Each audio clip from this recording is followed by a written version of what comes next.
Well, thank you so much for coming here to the Daily News Innovation Lab for a talk tonight with Vivian Schiller. It's wonderful to be here. My first time at 11 Times Square. Really, you turn it up to 11 and find out it really is 8th Avenue. But we're here and we're delighted to join you.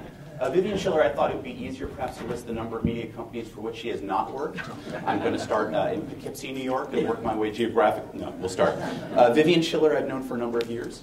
She worked for CNN for many years in a number of different roles, ultimately leading certain kinds of long-form and documentary work.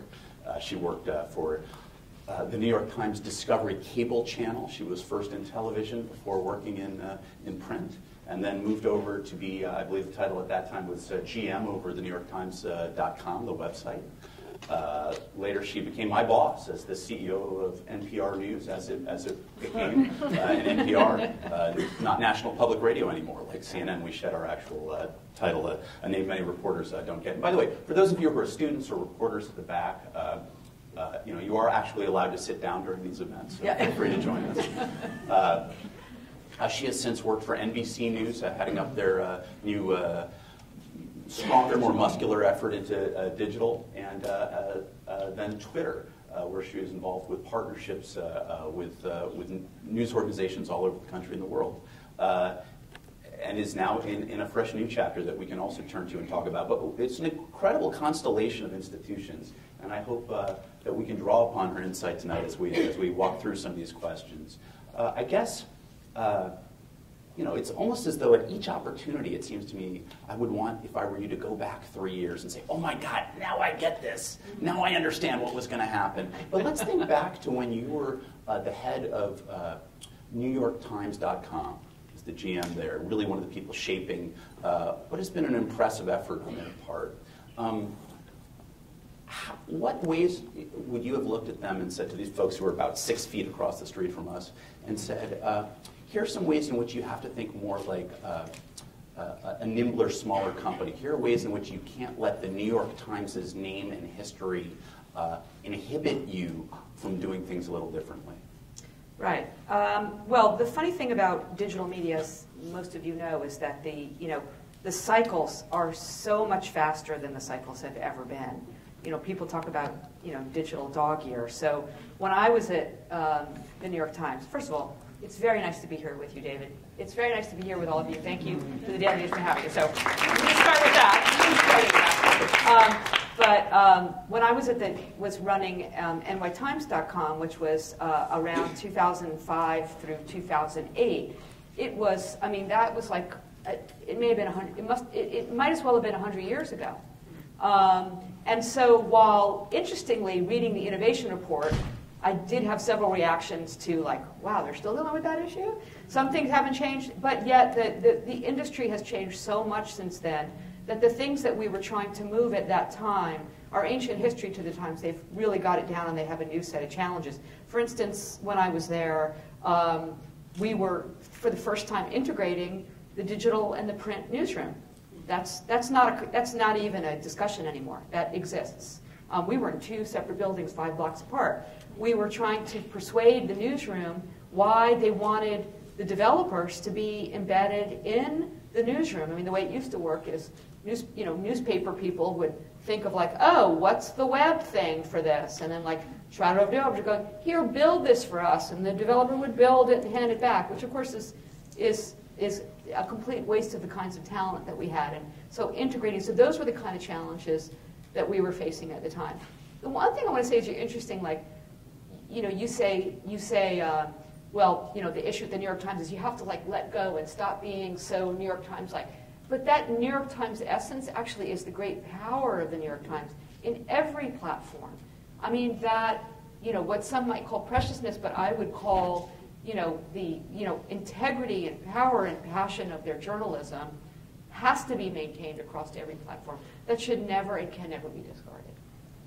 And that's something I assume that in each place you're trying to figure out a way to be expressive of that. I wonder if you might give just a brief sense from your time starting out in digital to now in ways things have changed. I know there are a number of students here from CUNY, from NYU, and from Columbia here who may not entirely register what a website was like a decade ago, 2005, right? So just take us back about the difference in offerings. You can do it in miniature, but between what something offers now and what it would have offered then. Right.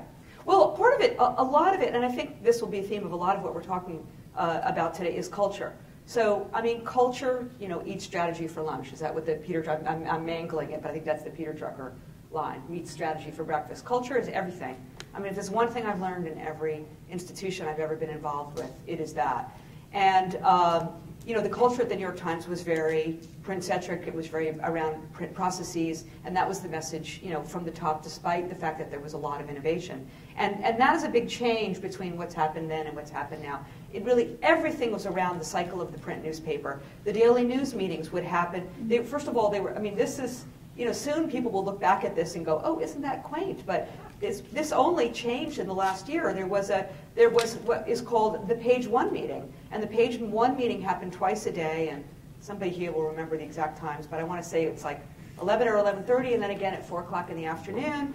And the whole thing was about the editors pitching what should be on Page One, because that's what was just driving the discussion. And the fact that you would have your very first news meeting at 11 or 11:30, it's like, we look at that now, we're like, what? They've discarded this now, and they realize we actually have a living, breathing digital presence, and if we want to be part of the conversation, the New York Times embraces this.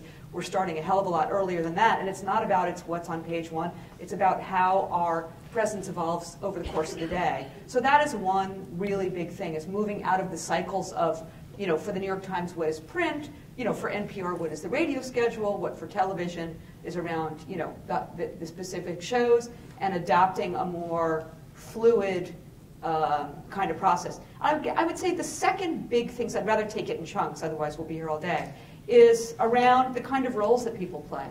I mean, so again, using the New York Times, because it's sort of an easy target in terms of change and what things are now and what they were and what they are today.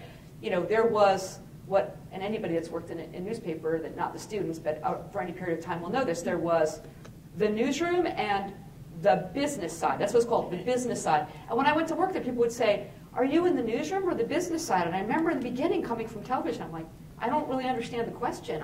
I'm a journalist, but yes, I'm very interested in our business and how we make money and how we gather audience.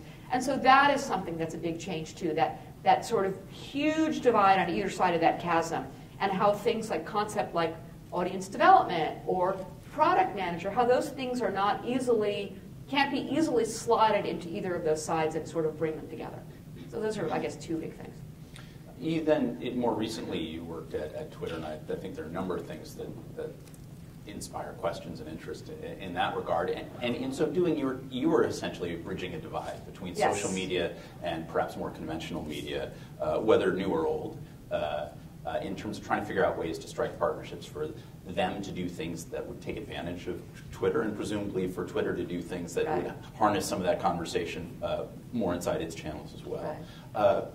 First, start off and say, what did you see that was really cool at a couple of places, wherever they might have been, large or small, whatever kind of platform that said, wow, these guys are really thinking about things in interesting ways? Yeah. Well, my job, you're right, it was a big jump for me from media, period, to working for a company that is not a media company, it's a tech company. I mean, we can argue about whether it's really a media company or not, and they sell advertising and all that, but it doesn't fancy itself a media company, and being the media person inside a tech company is a very, very, very different proposition than being like the digital person in a media company. So I just want to say that at the outset. So who are you the ambassador for? Were you the ambassador for the conventional media to Twitter, or were you the ambassador for Twitter to conventional media? I was both. When you say, it's funny that you use the word conventional media, because we often talk about sort of legacy media and then digital native media, like the New York Times or CNN versus a BuzzFeed or a Vice. So you're sort of lumping those together as I'm media. kind of beyond that. We're post. Yeah, I think this year we're kind of blur all those things together. You may be the only one, but yes. So my job was both, exactly what you said, to be Twitter's sort of envoy, I guess, into these organizations about how they use Twitter. But also, I felt a great responsibility to represent the needs of publishers, whether they are the New York Times or Mike or Vocative or CNN or The Guardian or the BBC or what have you, to Twitter in terms of how the strategy evolves and the product evolves and all of those things. All right, so let's go back to the original question, and then let's come back to some of their Okay. needs. So tell me about a couple places you saw that you thought, gosh, these guys are doing interesting things and maybe things that I wouldn't have anticipated Right. through your voyages and your conversations. Well, I will tell you, going in, just based on my own experiences, I thought, wow, the digital native companies are going to be so much more sophisticated about this stuff. And the legacy media companies, which is most of the companies that I've worked for, now I'm finally going to see how behind we really were.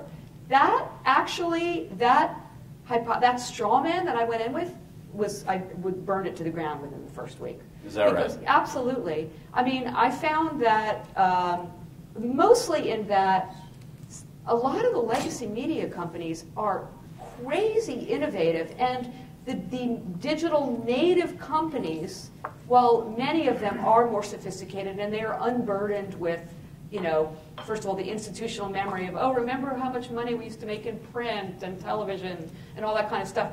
We're not necessarily doing everything right. I mean, there's exceptions on both sides. I mean, I will tell you, people would say, which digital company is, publishers doing it the best? And, I always hate to give the typical answer, but I'm sorry, BuzzFeed just was killing it in every category. They were just killing it. But I got to tell you, The Guardian, which has been around for 160 years, they're killing it too.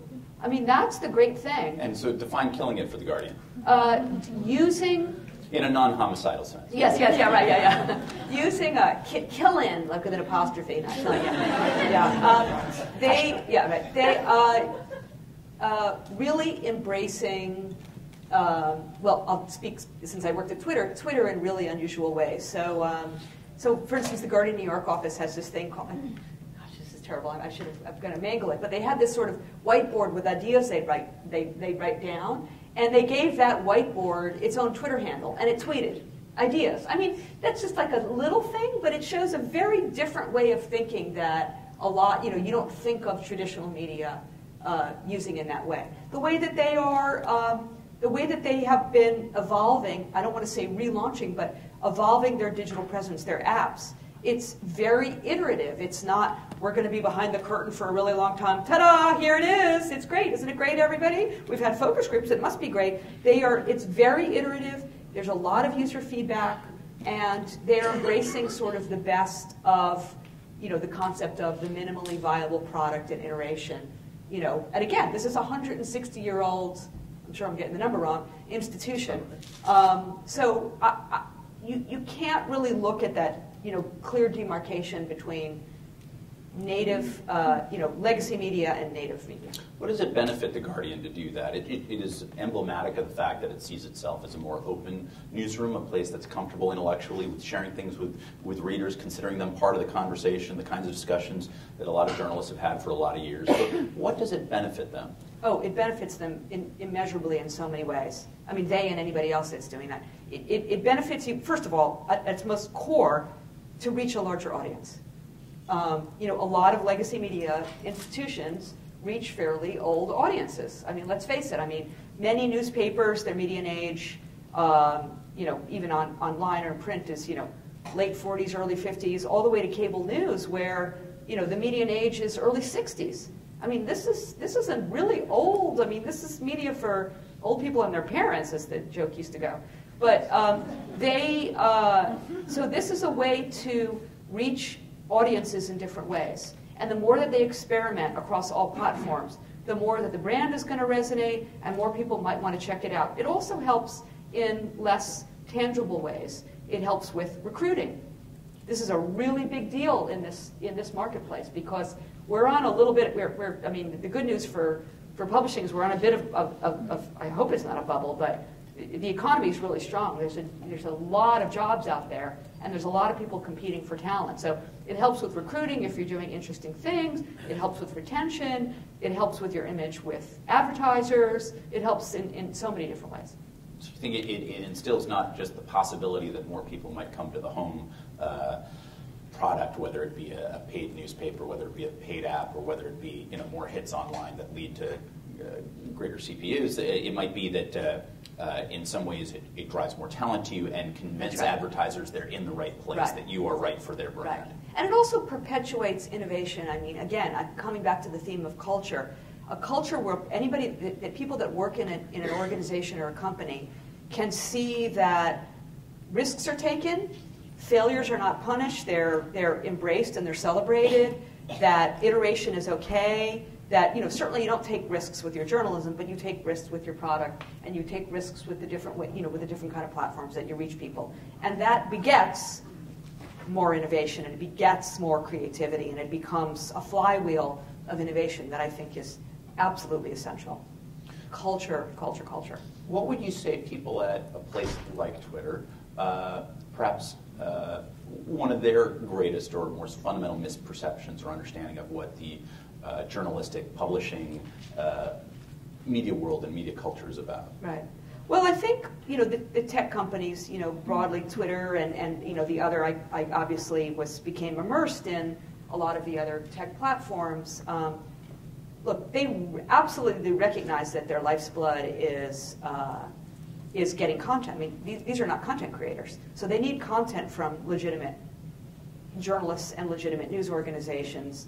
That is what's sort of feeding the beast, so to speak.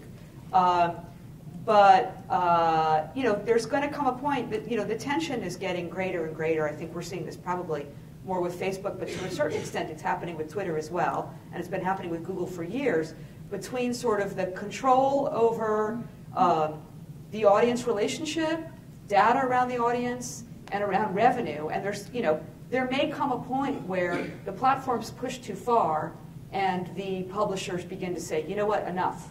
I don't know that we're there, but I think we're getting close in certain places. If you look at what's happening with Facebook with their video player, I think is the most pointed example of that. So if you haven't been following, everybody in this room is on Facebook, no doubt, because unless you're not one of the 1.3 billion people on Earth that's on Facebook, in your Facebook feed you have this autoplay on video, and this is driving tremendous amount of video plays on Facebook. It's killer. It's killer, and it's a great experience as a user. But if you're a publisher, if you want your video to play in stream, as opposed to somebody clicking on it and another window opens and you click, you have to upload your video to Facebook. That means that you have seeded your relationship with your content from, it's no longer your relationship with the audience, you're giving it to Twitter, it's Twitter's relationship with the audience. Now there may be rev share and all that kind of stuff, but you are abdicating that. So this is a very interesting moment, and I feel like there's starting to be a little bit of a drumbeat of, wait a minute, how is this going to work? Same thing with, with Twitter. Twitter is now, when we were, I'm not there anymore, so I have no inside information. I'm just telling you my perception from where I am today. When I was there, we pushed very hard for very good reasons, and I believed in it, that publishers should embed embedded timelines, which is a great content experience. For those who are not precisely aware of what that means, spell that out. So it means that, in articles you can embed a tweet, like, the White House today tweeted about the State of the Union. Here's the tweet, right? And that tweet is not just a picture, it's actionable. You can favorite it, you can retweet it, all that kind of thing, which is a great editorial experience. It's good for Twitter because they can count that, drives engagement, all that kind of thing. All good. But there's also a thing called so your timeline, that's basically what Facebook calls the news feed. Twitter, it's called the timeline. And you can create timelines around events. So you could say around the Charlie Hebdo event, you could create a custom timeline around, everybody who hashtags NYDN Lab, for example. Yes, exactly. You could have that embedded so you could Spotify create, or whatever. Right, so you could create a timeline. You could embed on your site going, the Daily News could do this tomorrow. They're writing an article about this event going, here's a timeline. So, so this is great for Twitter, this is great for the publisher, and now Twitter has announced at CES that they want to find a way to insert ads into those timelines. Now, this is perfectly understandable from Twitter's point of view. How's that going to work for the publisher? What does that mean? So what I'm saying is, in the same way that there's this challenge with Facebook, these are where there's an interesting, I'm trying to figure out terminology, I don't want to call it, conflict or, those Interesting kind of is things. one of those words one uses when one's trying to drain a meaning, right? Yeah, exactly. Like there's a complication here. There's a dynamic. There's a tension. But it is. There's a dynamic and a tension. Right. I'm not trying to weasel out. I'm just trying to find it precisely. Sure. Because, by the way, Facebook and Twitter give a lot back to publishers as well. I'm not just trying to sugarcoat it.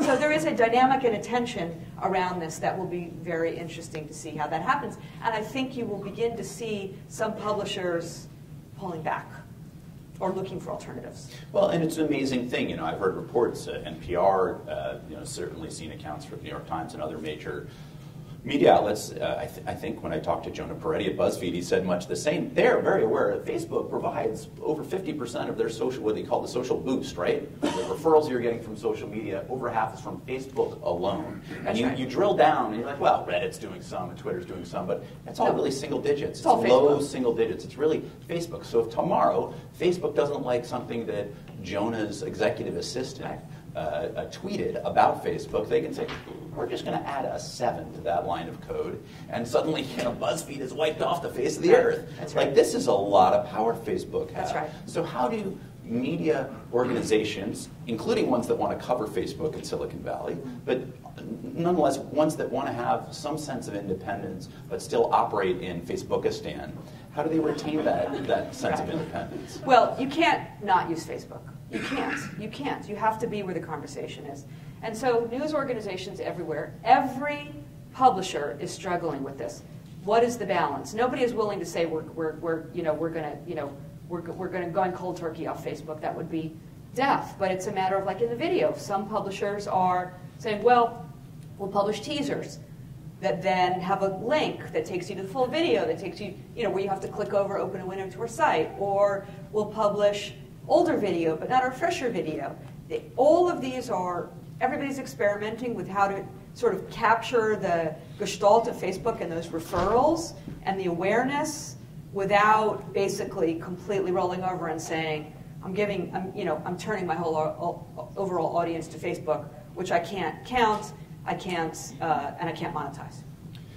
In about 5 minutes, I'll start to take questions, so I want you guys to feel free to think about them, but also you want to hashtag, tweet them. I don't know where our colleague in social media is, but I know he or she will be collecting them industrially. There he is. Hello, Brent. So just feel free, if you're more comfortable in that métier, in the world of 140 characters, to do it that way as well.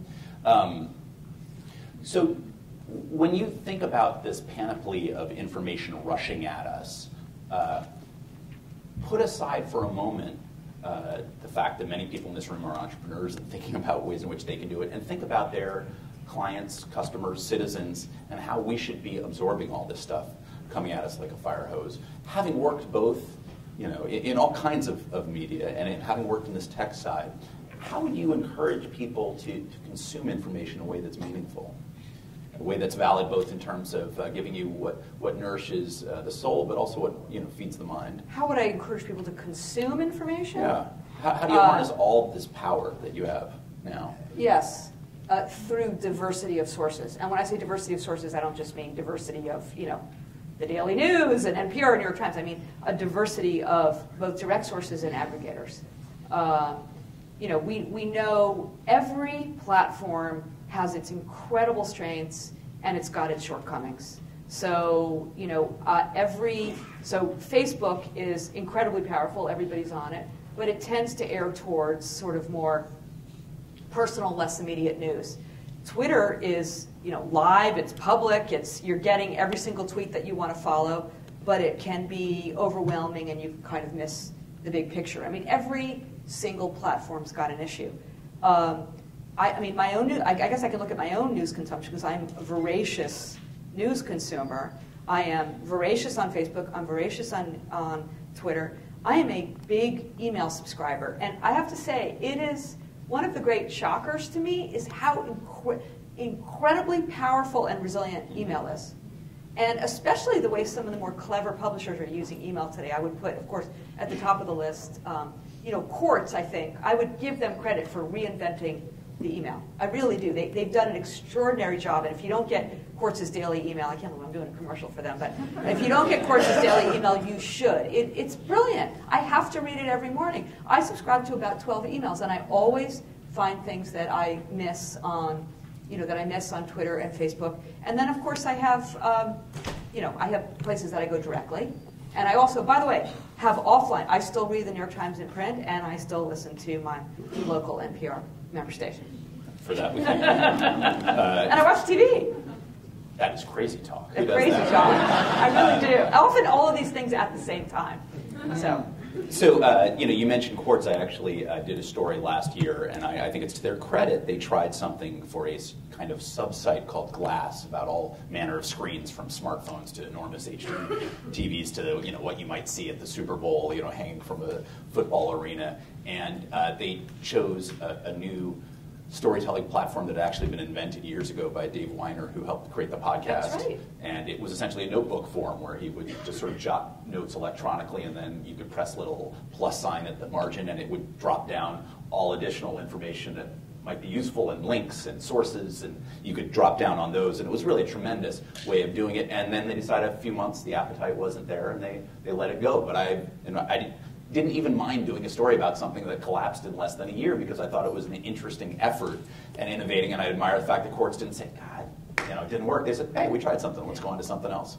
And as smart as I think Weiner is, for whatever reason at that moment, it didn't happen to take. So I'm also very admiring of Quartz. They created something sort of out of ether there that really seems to have enduring value. The other place I'd say that I'm very admiring of for their innovation, and it's really paid off, is Vox Media. I mean, all of their sites. I mean, Vox is a really interesting case study in terms of how design and products, the marriage of design and content, that it's not like, here's our content, here's our website, and here's our advertising over here. I think that they are leaders at the marriage of all of those and how they flow seamlessly together. And and it's really paid off for them. I was just seeing, their founder and CEO, Jim Bankoff, sent a tweet yesterday with a screenshot of the ComScore, the ranking of emails for December for the top business sites. Vox, as was Vox Media, under Vox Media, there's Vox, there's The Verge, SB Nation, Curbed and Eater, and but the Vox branded property was the number one above in politics. At Politico, MSNBC, CNN, New York Times. I mean, this is in a year? It's amazing. It's amazing. And I think a lot of it has to do with, with the product, in addition to the content. And again, in the sense of innovation, they had I think they were taking out their first television ad for the Super Bowl. Yes. I think it was going to be regional. They accidentally uploaded it to their YouTube or some other public account. So Jim said, screw it, here you go. Here's the link, folks, enjoy. They're like, we're going to do it in public. It's okay. Right. Admired that spirit. Let's start with the first question or two, Brad, if we have a couple. People can come forward as well. And you'll forgive me if I interrupt some of her answers and move on as well. Sure, I'll pull this up as soon as I'm reading it. So what's the most innovative thing a legacy media company is doing that they aren't getting credit for, which maybe goes with some of the other things you were just discussing? And can you tell us, are these anonymous, or can you tell us? Yeah, so I'll pull it up in 1 second, but it's from Aaron Price, who was at LiveCube and NJ Tech. I think in general, legacy media companies don't get enough credit for when they're doing things well. I'll point to, not just because you're sitting next to me, but I'll point to the NPR. Always a good choice. NPR. That's actually this is terrible. The app, the new NPR One app, which is extraordinary. Which I don't know how the stations feel about it because it's disrupting their stream, but it is. What an amazing experience to listen to the radio. I mean, you can skip through stories, you can aggregate exactly what you want, listen to what you want. I mean, that is an amazingly, wonderfully slick, beautiful user experience product. I don't know if NPR, I think NPR's not getting enough credit for that. I'll use that as an example. I'm picking things at random. The New York Times, there's many things I think that the New York Times do well. I'm not going to mention Snowfall, by the way, which I think is completely, it was perfectly fine, but it's like, I think it's overrated at this point, quite candidly, and I think people at the Times would say the same thing. So I'll give them credit on a different form of innovation. What they're doing with their branded studio is extraordinary, and it's getting a little bit of press, but not that much press. The New York Times has created basically they're building an entirely new newsroom. These are my words, not their words, but that is completely separated from a firewall from the New York Times newsroom, but it is populated with writers, editors, videographers, visual, designers, data visualization people, graphics people, and they are creating extraordinary content for brands, the people formerly known as advertisers. And they're doing beautiful work. They're not calling it journalism because it's being paid for and it's at the behest of an advertiser, but it is extraordinary content. If you look at the stuff they did around, women in prisons, or for Netflix, for Orange is the New Black, and they have doing a bunch of stuff, and they're building. They've got great resources, and they're doing terrific content that I want to look at. I'm not going, oh, this was done for an advertiser. I don't want to look at this. Is it as good as what you would see in the magazine? Is it as good as the Times, similarly lengthed articles done by the news? Well, if you're going to ask me, in the history of the New York Times, of their great journalism, is it as good? No, of course. Different question. If you think of the argument, often you talk about to magazine editors at Condé Nast, or you talk to them at over at Hearst, they'll say, look, people have read our magazines for years because at times, sometimes the advertisements have a splendid visual storytelling and narrative as what we would do in terms of our own content. Would you say that people have figured out in the Times' studios or in similar things at other organizations, they're capturing that same spirit? Yes, absolutely. And I think there's a lot of moments where their work is extraordinary, and I think it will get better and better. And I think it is remarkably innovative by the way, innovation isn't just about the editorial process. This is innovation in business models. And I think it's brilliant on their part. Look, obviously, this is the core of the business for Vice, right? And BuzzFeed and Vox. This is their bread and butter, is the content they create for marketers. That's what funds their journalism. Let's not kid ourselves. And it's not a criticism. I think it's a great business model. So it's interesting to see the New York Times doing that in a very New York Times kind of way. Saying, look, what do we do well? If I was the embody the New York Times, what do we do well? We're great at telling stories. We're great at showing stories. We're great at reporting. We're going to do that on behalf of our advertisers, and we're going to brand it advertising. We're not trying to trick anybody, but why not? And I want to get to your question in one moment. It does strike me at times you look at the just incredible wealth of things that both BuzzFeed and Vice do in very different ways with very different tenor, and at times it seems one could interpret all of what they do as an incredible advertisement for themselves to the people who would want them to be helping to develop the content that is branded for advertisers, right? Yeah, but I think that is maybe that argument is a little bit precious. You could say the same thing for the New York Times. It's going, oh, well, they've done all this extraordinary reporting for the last 150 years. Isn't that just a big advertisement so that people will put ads in the paper? To me, that's certainly hope they do, but a little different. What's that? Well, to me, it's the same argument. So look, they have to pay for their content. Journalists need to get paid, and I'm perfectly happy as long as there's no fooling of the audience. That to me is the one line: don't fool the audience. As long as everything is clearly labeled, and I know there's been plenty of cases where it hasn't been, and we can all recite those, but we should all work to get towards a better place there. It's funding the journalism. I think it's great. Yes, sir. I'm Tom Watkins, former CNNer like you. What do you think of the direction of CNN under Jeff Zucker, and what advice, if any, would you give him if he were to ask? Oh, gosh. Well, actually, I feel a great point of pride towards CNN right now, because when I was at CNN, I was in charge of long-form programming. By the time I left there, I was in charge of long-form programming. So it was documentaries that we both acquired from outside filmmakers, and it was documentaries that we produced in-house in series. So I would like to think that maybe some of that, I don't think it really did actually, but somewhere in my wild imagination, I'd like to think that the fact that they're going more towards documentaries now was, they realized that strategy back in 2000 was the correct one. So I'm kind of kidding, but so I'm pleased to see them doing long form. I think it's a great it's certainly driving a lot of ratings, and which is good because again, you need to support the business, and I think that work is very good.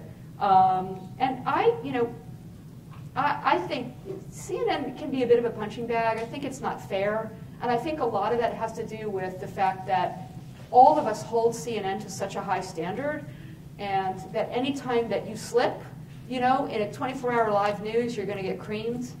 I'm not saying they haven't made mistakes. I can't say that there's not things that make me uchi, but I'm rooting for them, and I think they have been very innovative too in digital media, and they've experimented on a lot of things that I give them a lot of credit for experimenting things that didn't work and they killed them. I mean, that to me is a great tribute. If you're not doing things that fail, then you're obviously not taking enough risks. So I think there's a lot that they're doing that's very interesting in digital media, and I'm rooting for them on television. How many folks in here are either studying or are actually engaged in trying to build media startups or helping media companies grow and evolve and expand? Ooh, love it. Okay, decent number. And how many of you folks doing that think of yourselves as at least a core element of what your company is doing to be journalism and news among that? All right, decent component. So what would you say to folks who are trying to build things that have journalism as one of their core components, particularly in the newer side of things, in the startup side of things, or those that are growing, to even as they're thinking about all the other imperatives, trying to create a business model, trying to create an audience model, that given that there have been so many tensions on older news organizations, that enhances our understanding of our communities or our greater world? Right. I would say a few things. First of all, if you can't afford it, which is a big caveat, try to focus purely on building audience before you worry about revenue. There is no revenue without audience. Do what you can to build audience. I would say focus on this very specific areas where you can win rather than going broad. Pick whether it is content areas where you think you can win, or whether it is the nature of the way that you tell stories. Go really narrow, just kill it in those areas, and then broaden out. Find your niche. I shouldn't say never, but it's hard for me to imagine some new general news operation sort of rising, whole from the earth and, being very successful. I think, in some ways we saw, even with a lot of funding, we saw what, Pierre Omidyar's original vision for his new organization was, we're going to cover everything from sports to business to national security. It's Time Life all over again. Yes, exactly. And they quickly learned that that's not a strategy, and now they've gone narrow, which is great. They go narrow, and then they can be successful there, and then broaden out again. And then focus on building audience. I think everybody in this room knows this, but it's worth saying again and again and again. You cannot put, no matter how brilliant your story is, there's no way you can put it out there and expect people to find it. Every journalist's part of their job has to be growing an audience, building a following, and engaging with the audience. There is no alternative to that. Period. Full stop. There's no negotiation about that. You mentioned over the course, and I want to get to your question next, but you mentioned over the course of discussion, both BuzzFeed and Vice. And I think there are two places that have, in recent years, really built up rather tremendous journalistic abilities with some rather impressive missteps along the way, but nonetheless some very compelling and interesting journalism out of a model that you might not have expected. In recent days, there have been headlines, I think it was The Wrap that first reported that Vice, in proceeding with a significant investment from partners at Disney and Hearst, had encountered essentially a non-disparagement clause, which is if you embarrass us or you disparage us, it's very interesting. We can unravel a deal at any time. This is a huge investment that really these companies deal. are making, by the way. And so you feel they may, whether or not one agrees with that clause, they may want to have some say in how the company goes forward. Right. How can a one-time startup like that fit into two such major corporations, even media corporations, and still emerge with their voice intact? Yeah, that's a tough one. I mean, boy, that would be I think the story is not over, but that would be a big compromise for Vice to make. to say that anything that might in any way impinge on, the reputation or the business of, Disney and the other, A&E parents is off limits. That's, who knows where the world's going to go? That's very, you would think they would have talked about that earlier, but anyway, that's, To my knowledge, News Corp, 21st Century Fox did not make the same demand in its earlier investment in Vice, and they certainly have some interest in controlling discussions of themselves as well. Right, so right. that was an interesting little... It's really, really interesting. Yes, please, stay who you are. And, Sure. I'm Kristen Liam with the Daily News. Just thinking about this recent news about Google Glass kind of being retired and now this burgeoning trend around smartwatches. When do you think it makes sense for news organizations, which tend to have fairly limited resources, to jump onto these new platforms?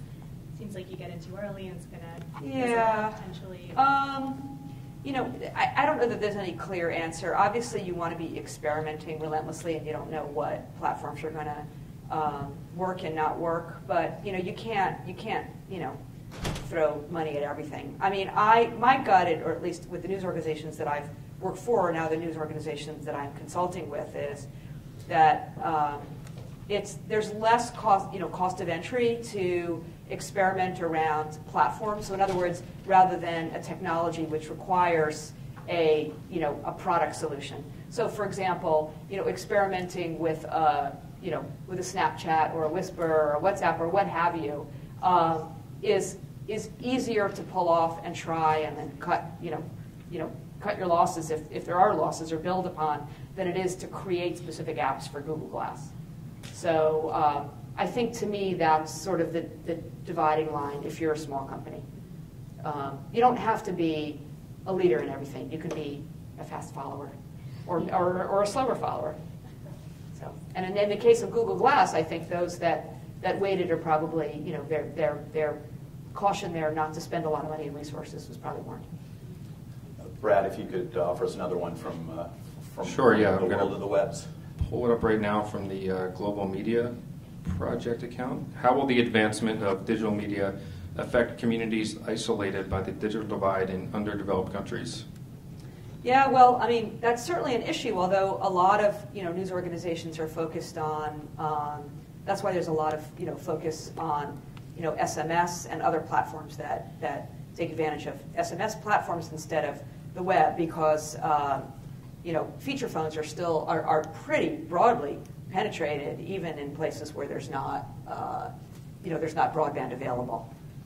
So for those with a global reach, Feature that's phones why. being smartphones. Yeah, no, feature phones meaning the dumb phones. Yes. We don't want to hurt the... We don't want to hurt their feelings. That's what we call them, feature phones. Yes, feature phones are basically, you can do SMS, but you can't get the web or not. It's like... Or delightful anachronisms might be another. Yeah, exactly. So you're saying SMS can be used on those to get little push messages out and to share information? Yes, absolutely. Yes, and I think that's vital for news organizations, and they're doing it. This is not a new concept where broadband is not fully penetrated, and I think you see the big global news organizations, really focusing on that, and probably could focus on that more. Look, there's not a lot of revenue in there. But if you care about building audience and you care about your relevance and you care about the long term rather than the next quarter and the quarter after that, and you can afford to, this is where you have to be. One thing you talked about was the importance of building audience. You mentioned about how The Guardian was killing it with an apostrophe it in a number of ways. And I admire and know people there as well. Vigorous journalism, a slightly different kind of model than the American, but nonetheless impressive in many ways. They went for the building the audience first, and in many ways they really got it. And at the same time, their financial model is based on the fact that they got a huge endowment for selling off this essentially car selling company in Europe, and that's endowing them. What confidence do you have Life for is these not young fair. entrepreneurs? Yeah. These guys are committing, some important years here working on this. Yeah. So point to things that you say, well, these are elements in which that's worked, or ways in which that's been successful. I do think, again, for startups that, I would divide sort of new startups into two broad categories. One being content creators, publishers, original content creators, and the others being more sort of platforms or tools and services around news. So if you are a startup around tools and services around news, then the failure rate is high. No surprise to anybody in this room. But there is, as media evolves, there's a desperate need for those, for tools that publishers that can use, that platforms can use, that will help reduce the friction in the dissemination of news and the reporting of news, all of that. So while the failure rate is high, you can see a path towards funding. Whether it's whether you're getting private equity money or whether they're buyout or whether you're going to be partners with with other publishers. If you're in the content creation business, it's tougher, which is why I come back to the earlier point I made, which is do something really distinctive that you can own. Otherwise, what's the point? So, or I guess the third option is you're a not-for-profit and you're doing something sort of very worthy and you're filling in holes in the marketplace, which God knows there are in reporting, and then you're going to rely on foundation and philanthropic funding, which is a tough road, but it's also it is viable for some. What kind of network would take a not-for-profit model? That sounds nice. Big question for you. My name's Natalie Mead, and I'm a student at the Columbia Journalism School. And I kind of want to piggyback off of what you said, Vivian, about consuming media at the same time, from listening to NPR, watching TV, and kind of reading the newspaper all at the same time. And I'm sure that many of us in the room do the same thing. So could that be the answer to kind of growing your audience? Well, I think certainly, you've got to look at the habits of millennials. And, I'm not even remotely a millennial, but I do share the sort of distracted nature of millennial, probably. That's just the reality of media consumption today, and that's not just anecdotal. It's been borne out in survey after survey. So that the good news is that because millennials are simultaneously consuming more than one form of media, there's like a bigger tent of opportunities for media. The downside is that, boy, how do you really grab somebody's attention? And then how do you make money on it? So that's the upside and the downside. But, many have succeeded, and not just, with goofy stuff, but you look at, talk about another startup, look at a company like Mike. It used to be called Policy Mike. It's now called Mike. They're doing serious journalism. They have a very distinctive voice, and they're breaking through.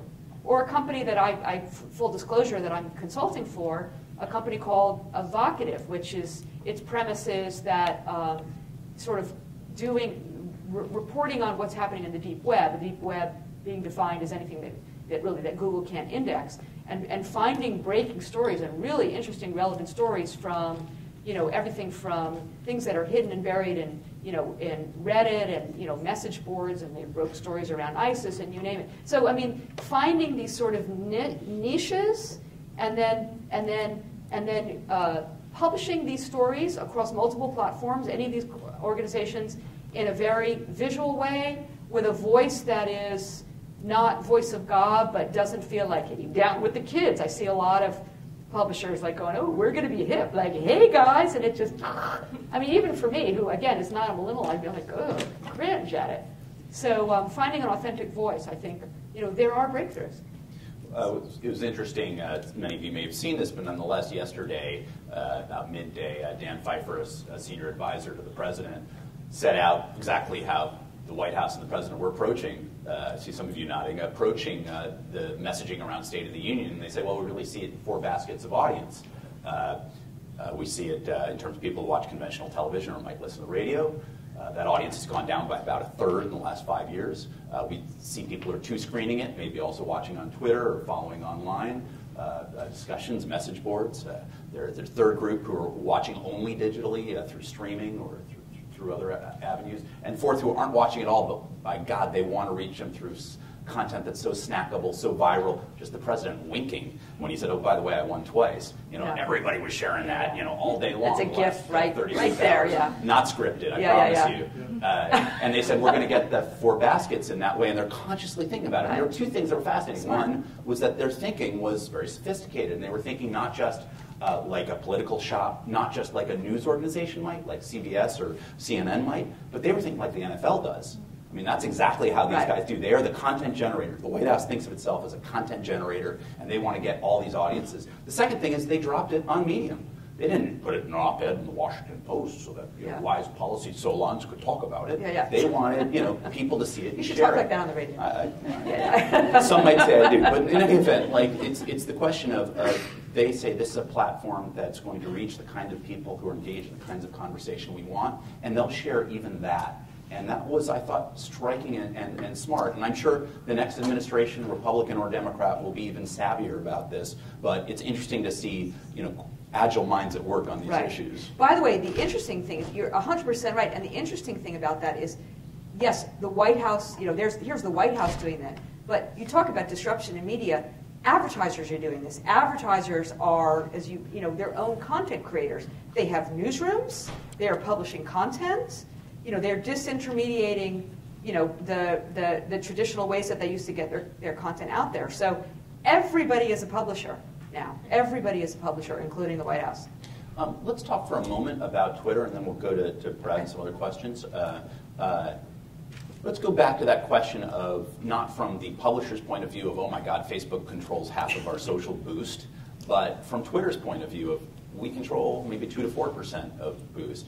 Twitter is at once enormous, and yet in some ways is seen, perhaps wrongly, as a bit of a niche kind of play for certain kinds of traffic. Right.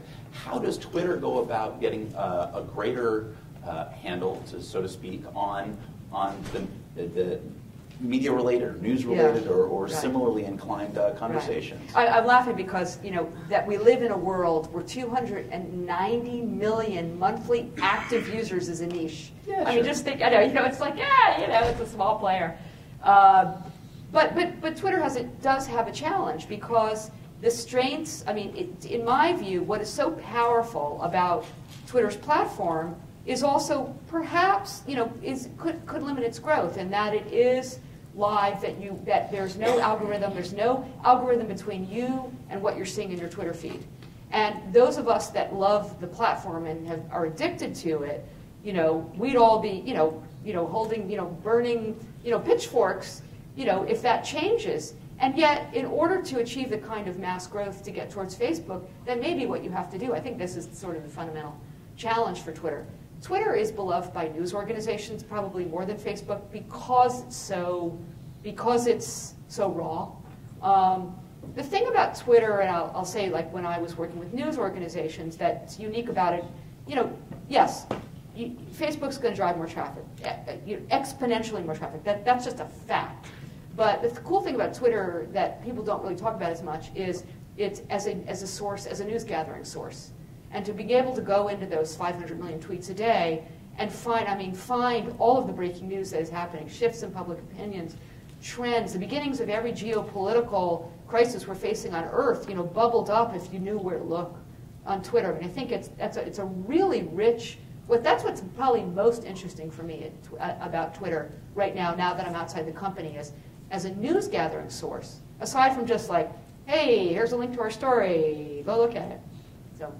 And there have been some interesting folks who've done plays off that, Storiful, That's right. to try to figure out what's valid. They're emergent to try to expose the hoaxes or the flimsy reporting that's out there. Some very interesting plays. Let's take one more question. Sure. From the Twitter feed, I think we had one at the most. Maybe we can do one more of each. But exactly right. Sure. And interestingly enough, Twitter just in the last few minutes announced a new iOS feature where they're going to surface tweets you may have missed. So they kind of an algorithm thing. So very interesting. Maybe you did know something and you were, maybe you do still have insider information you weren't telling us. Yeah. So all right, I'm going to pull up one more here and then we can get the one on the mic. What was the most disappointing failure in the news media industry in the last few years, and what can we learn from it? The most disappointing. You don't mean like coverage. You don't mean like the lead up to the Iraq War or that kind of. You're talking about like from a tech. I don't want to get into that. Yeah, let's stick for the latter, maybe. Yeah. The most disappointing. That's interesting. Don Graham's decision to give back his investment in Facebook early on. Yeah. Really. Company for a while. Yeah. Help me with this. That's interesting. I think each company you could point to a failure. I don't know that I'm looking at a systemic failure. I guess you could say that many legacy media companies this is not news, or have been incredibly, slow on the draw. I think maybe it is coming back to the notion of we're saying that so much power has been ceded to, mostly to Facebook, but to the other platforms, getting to a place where, like the frog, in the pot of water that is increasingly getting hotter and hotter to the boiling point, that maybe news organizations have, ceded that audience relationship to platforms in a way that first felt like an experiment, then felt like why not, and then felt like, hey, we're getting all this traffic, this is pretty cool, and at some point in the near future maybe like, whoa, we've just, we've lost the narrative. So I don't think we're there yet, and I think, and by the way, I'm not knocking the platforms like Facebook and Twitter. I think they bring tremendous value, but I think they're, to come back to what was our expression, we're not interesting, but there's that dynamic, and that tension is going to become more dynamic and more tense as time goes on. Hi, my name is Kelly, and I work at True TV. My question kind of goes back to the algorithms, like you were talking about Twitter, but you didn't really touch on Facebook, and then I know earlier you said it's all about getting your content out. So maybe for CNN it's a lot easier, you have millions of followers, and when you push your content out on Facebook, I don't even know how many of those it's reaching, but nowadays you're only reaching like 1 to 2% of your audience without putting paid support behind it. Right. So Well, that's true. I guess what is your answer? What are your thoughts on that challenge? On especially somebody who only has like 100 followers and is trying to grow on the paid support issue in that algorithm. Right. Well, on Facebook, yes, we didn't really talk about paid, and that's a big shift as well. But doing things that support Facebook's business model is going to help, like upload your video. I mean, if you want to get a bigger presence on Facebook, upload your video to the Facebook player. I mean, there are things you can do that are, as a startup, by the way, I would say I would recommend. I mean, I think a startup cannot afford to be precious about going, wait a minute, I'm not going to upload my video. They need to come to us. You need to just build your audience. You need to build awareness. Do it. Just upload your video to Facebook. I mean, to start. Absolutely. So you just need to play that. And Twitter, I could put on my old, I'd go into, it's like muscle memory. I'm like, there's 20 things you can do that will help you build your follower growth. But even for bigger brands, you're still only reaching a very small audience. And then you talked about a small percentage of 1.4 billion people. I mean, it's a pretty big number. Even asking you said that none of the social networks have gone too far. But do you feel like Facebook is kind of on the verge of going too far with that? You've built this audience, they're your fans. It's kind of owned, but it's not. Look, I guess and actually this is a point I really want to make before we close. All this time I've been talking about the dynamic between publishers and the platforms. At the end of the day, all that matters is what the audience wants. So let's just be really clear about that. I mean, you can, it's not like Facebook works because it's given the audience a very satisfying experience. Autoplay video on Facebook works because it's a really rich experience. So, despite everything that I'm saying about publishers have to be cautious, how much are you giving away to Facebook? This is what the audience wants. And at the end of the day, you're not going to succeed by not giving the audience what they need. So, there's got to be a way that has not, look, I don't have a crystal ball, but there's got to be a lot of creative thinking, a lot of experimentation around alternative ways to reach audiences. But at the end of the day, the audience is going to vote with their eyeballs, or their ears, or their smell-o-vision, or whatever it's coming out. So we've given, I hope, the audience what it wants tonight. She is at Vivian. Yeah. Thank you very much, Vivian Schiller. Thank you.